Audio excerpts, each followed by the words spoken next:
네, 구독자 시청자 여러분 반갑습니다. 박 작가입니다. 네, 오늘 토요일입니다. 여러분들 주말 잘 보내고 계신가요? 네, 어제 중요한 지표가 좀 발표가 돼서 미국 주식시장 같은 경우는 굉장히 많은 또 상승을 했는데요. 가상자산 시장은 뭐 소폭 상승하긴 했지만 좀 지지부진한 움직임을 이어갔죠. 자, 그래서 오늘은요, 좀 이렇게 단기적으로는 약간 지지부진한 느낌이 들지만 결국은 비트코인의 슈퍼사이클이 반드시 올 수밖에 없는 이유라는 주제로 좀 거시적으로 조금 더 중장기적인 관점으로 한번 이야기를 나눠보겠습니다. 네, 어제 굉장히 중요한 지표가 발표가 됐습니다. 개인 소비지출 물가지수, PCE 지표가 지금 발표가 됐는데, 지금 이 지표가 이전을 갖다가 크게 하회를 했고, 예측치 3.1%도 하회를 했습니다. 그러니까 3.0으로 이제 나오면서 굉장히 지금 하락폭이 가팔라지고 있는 모습들을 보이고 있거든요. 거기다가 지금 이번 상승폭은요, 2021년 3월 이후로 거의 최소폭의 상승을 기록을 했습니다. 그래서, 물가가 확실하게 인플레이션이 꺾여가고 있구나라는 시그널로 작용을 하고 있습니다. 네, 거기다가 헤드라인 PC보다 더 잡히지 않았던 게 지금 코어 PC, 그러니까 근원 개인 소비 지출 물가 지수가 굉장히 끈적끈적하게 잡히지 않았는데 이것도 지금 이전치를 0.5% 하회를 했고 예측치를 더 하회를 하면서 지금 이 구간에서 상당히 뚝 떨어지는 모습들을 보이고 있어요. 그래서 이것도 지금 이 오름폭이 2021년 9월 이후로 가장 적었죠. 그래서 근원 PC까지 떨어지면서 시장에서는 인플레이션이 확연하게 잡히고 있다라고 지금 해석을 하고 있습니다. 자, 어제 이외에도요, 여러 가지 지표들이 발표가 됐는데, 미시간대 지표들도 굉장히 좀 어떻게 보면 긍정적으로 지금 발표가 됐습니다. 그래서 관심 있으신 분들은 investing.com의 경제 캘린더에 가셔서 한번 확인을 해보시면 좋을 것 같습니다. 네, 그럼 이 지표에 대해서 시장은 어떤 해석을 내리고 있느냐 하면은 지금 6월에 소비자 물가 지수 CPI에 이어서 PCE까지 이제 하락을 하면서 지금 인플레이션이 굉장히 진정이 되고 있고 이거는 결국은 연준의 정책의 전환으로 이어질 수 있는 그 시계들이 빨라진다는 거죠. 그래서 미국 경제가 이 침체를 피해서 연착륙할 수 있을 것이다라는 기대감들이 굉장히 높아지고 있는 겁니다. 자, 결국은 그동안의 지표들을 종합해보면 전날 발표된 미국의 2분기 성장률 GDP가 지금 2.4%로 시장 전망치를 상회를 했죠. 그러니까 계속해서 미국은 성장하고 있다는 겁니다.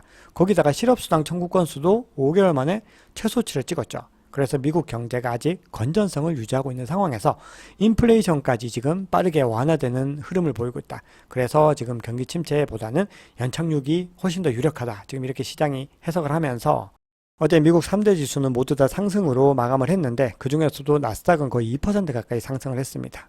그래서 지금 빅테크들이 거의 다 파란불이 굉장히 환하게 들어온 모습들을 볼 수 있어요. 테슬라 같은 경우는 어제 하루 동안에 4.2%, 메타는 4.4% 상승을 했죠. 지금 이 두 CEO가 지금 링에서 맞짱을 뜨자고 지금 그런 상황인데 두 회사가 다 굉장히 주가 흐름이 상승세다라는 거죠. 자, 그런데 반면에 지금 비트코인 가격은 어제 상승하긴 했는데 굉장히 좀 찔끔 올랐다라는 거죠. 그래서 지금 촬영하고 있는 시간이 지금 뭐 1시 정도에 지금 촬영을 하고 있습니다. 근데 그 시점 기준으로 29.3입니다. 제가 이 영상 업로드는 아마 편집 시간이나 여러 가지를 감안하면은 좀 늦 오후에 올라갈 가능성이 높은데요. 뭐 가격 변동이 그 사이에 일어날 수도 있습니다. 그런데 오늘 드릴 얘기는요, 가격이 지금 단기적으로 변동하는 부분이 아니라 우리가 중장기적으로 보고 대비해야 될 부분들에 대해서 얘기를 하는 거기 때문에 뭐 신경 쓰지 않고 영상을 쭉 봐주시면 됩니다. 자, 리플 가격도 간단히 언급을 드리면요. 지금 중요한 지지선을 지켜가면서 지금 0.7 위에서 계속해서 가격대를 유지하고 있습니다. 네, 어제 비트코인은 0.5% 상승했고요. 이더리움은 0.6%, 그 외에 나머지 알트코인들도요. 전반적으로는 소폭 상승하면서 장을 마감을 했습니다. 공포 및 탐욕 지수는 어제와 동일하게 51을 유지했고요. 네, 중립 상태를 유지하고 있습니다. 네, CBD 차트를 보겠습니다. 지금 가격이 계속해서 지금 횡보의 흐름을 이어가고 있기 때문에 뭐 특별하게 큰 변화가 있는 건 아닌데 좀 디테일하게 봤을 때는 약간씩 변화가 생기고 있습니다. 자, 우선 파이어 차트에서 매수벽을 한번 보시면은 28.5K에서 이 매수벽이 조금씩 진해지고 있는 모습들을 볼 수가 있고요. 그 외 나머지는 이제 뚜렷한 매수벽은 존재하지 않습니다. 반면에 매도벽은요, 지금 29.5K에 갑자기 하나가 생겼는데 굉장히 좀 진하게 형성이 되는 모습들을 보여주고 있습니다. 그래서 이 구간이 아마도 좀 단기적으로 저항으로 작용할 가능성이 높아지는 거죠. 자, 그 외에 이제 매도벽들은 가장 진하게 형성된 거는 31K입니다. 그 하단으로 지금 30.5K와 31K 사이에 뭐 31.75 정도의 하나가 또 나름 뚜렷하게 형성이 되고 있는 모습들이고요. 그 외 이 구간에서는 굉장히 옅게 형성이 되어 있습니다. 그래서 이 구간을 뚫고 올라가서 여기까지는 조금은 더 좀 빠르게 올라갈 수 있는데 결국은 가장 중요한 거는 이 31K를 뚫고 올라가서 본격적인 대세 상승장으로 연결되는 구간들. 자, 이 부분들을 우리가 확인하는 게 굉장히 중요합니다. 자, 고래들의 움직임을 보시면 가장 큰 규모의 갈색 고래는 이 구간부터 계속해서 지금 요지부동하게 관망을 하면서 물량을 계속해서 쥐고 있는, 홀딩하고 있는 모습들입니다. 반면에 이 가격을 지켜왔었던 이 녹색 고래 같은 경우는 이 구간에서 지금 매도 물량을 던졌는데 다시 이 구간에서 진입을 하면서 소폭 가격 상승을 이끌어냈습니다. 그 외에 빨간색 고래와 주황색 고래는 계속해서 던지고 있고요. 지금 보라색 고래 같은 경우는 약간씩 물량을 넣을까 말까 하는 움직임들을 보이고 있는데, 자, 이후의 구간들은 조금 더 확인을 해야 될 것 같습니다. 자, 그럼 오늘 방송의 중요한 부분들은 지금부터입니다. 자, 반감기에 대한 부분들과 기술적인 분석들을 좀 이야기를 드릴 텐데요. 제가 주중에 좀 기술적인 관점들을 말씀을 드리고 싶었는데 다른 어떤 내용들이 워낙 많다 보니까 제가 말씀을 좀 많이 드리지 못했어요. 그래서 저는 전반적으로 좀 중장기적으로 기술적인 관점들을 트레이더들이 어떻게 보고 있는지, 자, 그런 부분들을 좀 말씀을 드려보겠습니다. 제가 좀 자주 보는 이제 기술적인 분석가예요. 크립토콘이라고 하는 분의 이제 의견을 보면은, 자, 이분은 지금까지 세 차례의 반감기들을 가지고서 이제 향후의 방향성을 얘기를 하고 있는데, 우리가 좀 긴 안목으로 시장을 보기 위해서는요, 늘 데일리 차트만 볼 것이 아니라 월봉, 주봉도 좀 지켜봐야 되는데, 자, 이번에 이제 소개해 드릴 거는 이제 먼슬리 차트입니다. 월봉 차트 인데 여기서 머니플로우 인덱스라는 거를 가지고 왔습니다. 자, 그런데 이걸 이제 이 지표들을 한번 보시면요, 지금 가장 꼭지점들, 이게 지금 굉장히 과매수되어서 이제 시장에 과열된 부분들이고, 자, 이 구간이 이제 과매도된, 시장에 굉장히 저평가된 구간이다라고 볼 수가 있거든요. 그래서 과거의 사례들을 보면은 가장 천정이 되는 지점과 바닥이 되는 지점들, 가격과 이제 굉장히 동일하게 움직임을 가지고 가고 있는 지표다라고 볼 수가 있죠. 그래서 이 지표들을 가지고 이제 한번 대입을 해봤더니 지금 굉장히 바닥 지점에 있다라는 겁니다. 근데 이번에는 사상 처음으로 사이클 바닥에서 두 번의 피벗 구간을 만들었다는 거예요. 그래서 비트코인이 우리에게 지금 한 번이 아니라 두 번의 중요한 사이클 기회를 제공하고 있다, 이렇게 해석을 하고 있습니다. 자, 그러면서 지금 이 구간들로 봤을 때 지금 상승의 움직임이 시작되었다라는 건데요. 이거를 이제 주봉 차트로 바꿔서 조금 더 디테일하게 살펴봤더니 2015년에서 16년의 어떤 장세와 굉장히 좀 비슷하게 지금 차트가 나오고 있다라는 겁니다. 자, 지금 보시면은 지금 이 브레이크아웃을 통과하는 지점들이 동일하게 나오고 있고요. 지금 현재 지금 이 구간이란 겁니다. 지금 요 구간에 놓여 있다는 거죠. 그리고 이 구간을 이제 정확하게 통과하면은 지금 본격적인 사이클로 이제 들어설 준비를 하고 있다는 건데요. 지금 보시면은 굉장히 차트 움직임이 비슷하죠. 여기서 바닥을 찍었던 지점들, 그리고 상승의 움직임들이 나오는 지점도 거의 흡사합니다. 그럼 지금은 어디에 위치하느냐? 여기서 지금 하락하고 있는 요 구간과 상당히 비슷하다라는 거거든요. 그리고 이 사이클이 전체적으로 6개월 정도가 걸렸다라는 겁니다. 그래서 아직까지도 개월수로 따지면 한 1, 2개월 정도 더 시간들이 남아있는 것으로 보인다라고 지금 이야기를 하고 있는 거죠. 그래서 지금 이 구간에서 계속해서 매집을 해야지 향후에 이렇게 로켓을 쏘고 올라가는 구간들을 대비할 수 있다라고 주장을 하고 있습니다. 자, 우선 이거는요, 기술적인 관점들이기 때문에 이렇게 된다라는 거는 절대 불가능한 겁니다. 그런데 과거의 사이클을 대비를 했을 때 이럴 가능성이 높다라는 걸로 여러분들 해석을 하시면 되고요. 자, 그 다음에 머스터치라고 하는 분은요, 자, 30K라고 하는 지금 현재 머물고 있는 이 가격대가 지금 지난 2.5년 동안에 굉장히 중요한 수준에 있다라는 걸 강조하고 있습니다. 그래서 지금 보시면은 바로 직전 반감기 불장 때를 살펴봤을 때 이 30K 구간을 한번 뚫고 나서는 그 다음에 30K에 더 이상 다가가지 않았다는 겁니다. 그리고 이제 크립토 윈터가 왔을 때야 이 선을 무너뜨려서 내려갔다라는 거죠. 근데 이 구간을 지금 통과해서 지금 굉장히 지지들을 굉장히 밟고 올라가서 지금 상승의 흐름을 타고 있기 때문에 이 구간에서 많은 매집들이 이루어지지 않으면은 앞으로 30K를 구경하기는 당분간 어려울 수 있다라고 주장을 하고 있습니다. 자, 이거는 이 구간에서 매집을 해야 된다라는 그런 의미로 말씀을 드리는 것이 아니라 우리가 분할 매매를 할 때 이걸 감안해서 어떻게 시드를 배분할 것인지를 말씀을 드리는 겁니다. 그래서 투자 전략에 대한 부분들을 우리가 잘 고민하실 수 있도록 여러 가지 어떤 관점들을 소개를 해 드리는 거거든요. 사실은 오늘 영상을 준비한 이유는 요걸 소개해 드리려고 한 겁니다. 그래서 오늘 이야기의 주제는 바로 지금부터 이제 드리는 말씀이다라고 보시면 되는데요.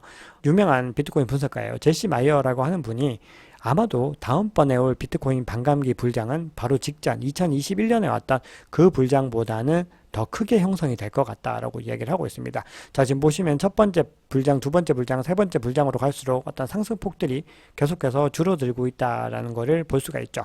자, 근데 그 전에 좀 말씀드릴 게 있는데, 많은 분들이 지금 반감기를 기대하고 있기 때문에 반감기 이제 여판 안 올 거야라고 주장하는 분들이 꽤 있으십니다. 근데 시장에는요, 결국 사이클이 존재하게 됩니다. 그래서 역사는 반복된다라고 하는 건데요. 사람들은 이번만은 아닐 거야 이렇게 주장을 하는 거죠. 그거는 내가 투자하고 있기 때문에 이 시장을 중립적이고 객관적으로 보지 못하기 때문입니다. 결국은요, 이 시장의 사이클은 수요 공급의 법칙들이 가장 중요하게 작용하고 투자자들의 투자 심리, 경제적인 요인, 정책적인 요인들이 복합적으로 작용을 하는 거거든요.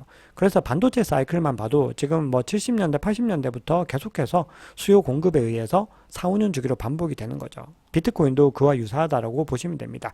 자, 그런데 지금 보시면은 이 2020년 당시는 상승을 하긴 했습니다. 분명히 보시면은 굉장히 큰 폭으로 상승을 했지만 우리가 기대했던 것만큼은 되지 않았죠. 자, 그 얘기는 코로나라는 어떤 변수들이 발생을 했고 연준의 양적 완화에서 양적 긴축들, 그리고 중국의 비트코인 채굴 금지, FTX 거래소 파산, 그리고 테라 루나 사태, 이런 것들이 굉장히 매도 압력을 많이 줬다라는 거거든요.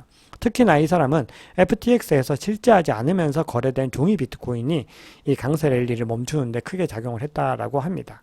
자, 그런데 이런 돌발 변수들이 있었지만 어쨌든 이 사이클은 일어났다라는 거죠. 자, 이 메이어라는 사람은요, 지금 계속해서 손바뀜이 일어나는 부분들을 주목을 하고 있습니다. 저도 온체인 데이터를 분석을 할 때 계속 반복적으로 말씀을 드린 건데, 지금 고래 대신에 상대적으로 소량 보유자들의 비트코인 축적이 늘어나고 있다라는 거거든요. 지금 보시면 PC도 굉장히 많이 늘어나고 있고, 고래보다도 다른 어떤 코호트, 집단들의 어떤 축적들이 늘어나고 있다는 거예요. 그 얘기는 비트코인 가격이 일종의 변곡점이 들어서고 있다라는 거거든요. 그래서 반감기 이전에 이제는 더 소액 투자자들, PC나 새우들이 계속해서 시장에 뛰어들 것이다 라는 겁니다. 그래서 시장의 어떤 상승세를 조금씩 이끌어갈 것이고, 결국은 가장 중요한 거는 이제 어떤 정책적인 요인들과 그리고 강력한 수요들이 들어오고 있다라는 건데요. 지금 블랙락의 비트코인 ETF 신청, 이게 굉장히 좀 중요한 변수로 작용을 한다는 겁니다. 이후에 이 대형 기관 투자자들이 계속해서 진입을 하게 되면은 이 시장의 상승세에 어떤 랠리를 가져올 수 있는 거고요. 그리고 또 중요한 것, 지금 PCE 지표가 발표됐고 이제 앞으로 연준이 계속해서 강력하게 양적 긴축을 해야 될 이유가 조금씩 줄어들고 있는 거죠. 반감기 시점과 지금 양적 완화에 대한 시점들이 이게 겹치게 되면은 유동성이 들어오게 된다라는 겁니다. 자, 그렇게 됐을 때 굉장히 큰 상승을 할 수 있는데, 그래서 가장 크게 상승했을 때는 240K 이상 상승을 해서 지금 현재보다 8배 이상도 상승할 수 있다고 주장을 합니다. 그리고 그냥 보편적으로 일반적인 관점으로 봤을 때는 120에서 240, 지금부터 4배에서 8배까지 갈 수 있다라고 주장을 하고 있죠. 그 가능성이 뭐 가장 높다라고 얘기를 합니다. 자, 그리고 가능성은 가장 낮은데 뭐 현재 수준을 유지할 수도 있겠죠. 뭐 여러 가지 변수들 때문에. 하지만 120K까지는 갈 가능성이 있다라고 해서 25%의 확률로 4배까지 예상을 하고 있는 겁니다. 그래서 이 부분들을 한번 참고를 해보시면 좋을 것 같아서 말씀을 드렸습니다. 자, 이거를 뭐 믿으시는 분들은요, 뭐 더 과감하게 우리 비트코인을 계속해서 모아 나가는 거고요. 아, 설마 이번에도 그렇게 오르겠어라고 생각을 하시면은 뭐 훨씬 더 보수적으로 접근을 하셔야 되는 거죠. 자, 그래서 결론적으로요, 지금 전체적으로 온체인 밸류 맵을 봤을 때 우리 시장은 지금 어느 상태에 와 있는지를 보시게 되면요, 총 5단계입니다. 지금 제일 위의 단계가 헤비 오버밸류입니다. 굉장히 과평가된 거, 고평가됐다는 거고, 요 주황색 선이 오버밸류입니다. 고평가된 거죠. 그리고 이 녹색이 페어밸류입니다. 가장 정당한 지금 가치가 가장 적정하다. 그리고 밑에는 언더밸류이고요. 그리고 그 밑은 헤비 언더밸류, 굉장히 저평가됐다는 건데, 지금 이 비트코인의 가격은 이 온체인 밸류 맵으로 과거의 사이클들을 대비해서 만들어낸 이 온체인 밸류 맵으로 봤을 때는 아직까지 정당한 페어밸류까지도 오지 못했다라는 거거든요. 그래서 계속해서 상승 여력이 있는 거고, 결국은 가격이 최고점을 찍었던 이 순간들은 어디에와 겹치게 되느냐, 바로 이 헤비 오버밸류와 겹쳤을 때 가격이 내려온다는 거거든요. 그래서 우리가 이 구간까지를 시장의 어떤 최상승 사이클로 생각을 하고 나서 이후에 투자의 방향성을 어떻게 해야 될지는 또 투자자들이 결정해야 될 몫인 거죠. 그래서 결론적으로 지금은 시장의 상승장 초입이라는 시그널들이 과거 세 차례의 사이클과 대비했을 때는 계속해서 나오고 있다는 겁니다. 자, 그리고 지금 단기적인 변화들도 한번 보시면요, 지금 USDT 테더의 공급량과 시가총액이 계속해서 최고치를 기록하면서 상승을 하고 있습니다. 자, 이 얘기는 결국은 이 시장 자체가 계속해서 성장할 가능성들이 높다라는 의미라고 볼 수가 있겠죠. 자, 그러면 중요한 기사 몇 가지만 알려드리고 영상 마무리하겠습니다. 갤럭시 디지털의 마이크 노버그라치가요, 지금 미국 정부의 연간 이자 지출 규모가 무려 9,700억 달러라고 하는 시장 분석가의 트윗을 공유하면서 비트코인을 사라라고 주장하고 있습니다. 자, 지금 미국 의회에서는 계속해서 가상자산에 대한 입법들을 지금 통과시키려고 많은 노력들을 하고 있죠. 그 중에서도 지금 공화당 의원인데 미국 하원금융서비스위원회 위원장인 패트릭 맥켄리 의원이요, 비트코인은 금융혁명이다라고 주장을 하면서 이 비트코인 산업에 계속해서 힘을 실어주고 있습니다. 자, 지금 하원금융위원회는요, 암호화폐 자체 커스터디 권한 보호 법안도 지금 통과를 시켰습니다. 이 법안을 발의한 분도 이 워런 데이비슨, 야, 갠슬러 빨리 내려와 라고 했었던 그분인데요. 발의를 했었고 지금 이걸 통과를 시키면서 지금 입법이 굉장히 흐름을 잘 타고 있고, 지금 계속해서 공화당이 이렇게 입법을 추진을 하게 됐을 때는 이 암호화폐 산업, 블록체인 산업의 발전들을 조금 더 지원하는 쪽으로 갈 수 있다라고 지금 보여집니다. 자, 그리고 굉장히 좀 유명한 암호화폐 트레이더예요. 피터 브렌트라고 진짜 유명한 분인데 트위터에서 이런 말 해도 될지 모르겠는데, 게리 갠슬러는 투자자 보호에 실패한 이력이 있는 권력의 굶주린 대머리다, 이렇게 얘기를 하고 있습니다. 자, 그러면서 지금까지 레프코와 MF 글로벌, 패러그린 같은 이런 중개 선물 업체 파산 사태가 발생했을 때 CFTC 위원장이었다. 그런데 FTX 붕괴 때는 SEC 위원장이었다. 그러니까 뭐 어떤 대차 대조표에 큰 구멍이 있는 사실도 발견하지 못하는 아주 무능력하고 정치 권력에만 굶주려 있는 문어 아저씨다, 이렇게 주장을 하고 있습니다. 지금 외모 비하해서 좀 그런데요. 어쨌든 이분이 했던 얘기들을 그냥 그대로 전해드린 겁니다. 자, 그리고 지금 비트코인이 150만 달러까지 갈 거라고 주장하고 계시는 이 캐시우드 돈나무 원님께서 비트코인 화폐 혁명은 시작되었다, 이렇게 주장을 하고 있습니다. 자, 여러분, 오늘 준비한 얘기는 여기까지입니다. 다 주말이기 때문에 좀 이 시장의 긍정적인 뉴스들을 좀 많이 소개를 해드렸습니다. 자, 여러분들 주말 좀 행복하게 잘 보내시고요. 다음 주에도 정말 밝은 모습으로 뵙겠습니다. 오늘 준비한 얘기는 여기까지입니다. 오늘 내용이 도움이 되셨다면 구독, 좋아요, 알림 설정, 댓글 정중히 부탁드립니다. 지금까지 박 작가였습니다.